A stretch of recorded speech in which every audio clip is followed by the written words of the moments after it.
How to update the TradingView application on your smartphone. Hi everyone, welcome back to Trading for Beginners. Keeping your TradingView app up to date ensures that you have the access to the latest features, performance improvements, and security updates. So in that case, first of all, make sure that your device you are using is connected to a stable internet, and then go open up your Google Play Store or App Store. In the search bar, type in TradingView and search. From the search result, look for the TradingView application and look if there is an update button available. If you see the update button, tap on it to download the latest version. Wait for the application to download the latest version if you see the update button. If you just see the open button, no update button, then it means you're currently using the updated version of TradingView.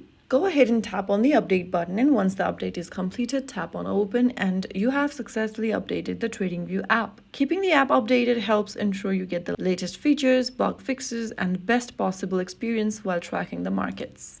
If you found the video helpful, don't forget to like, share, and subscribe to our channel. I will see you again in the next video. Thank you for watching.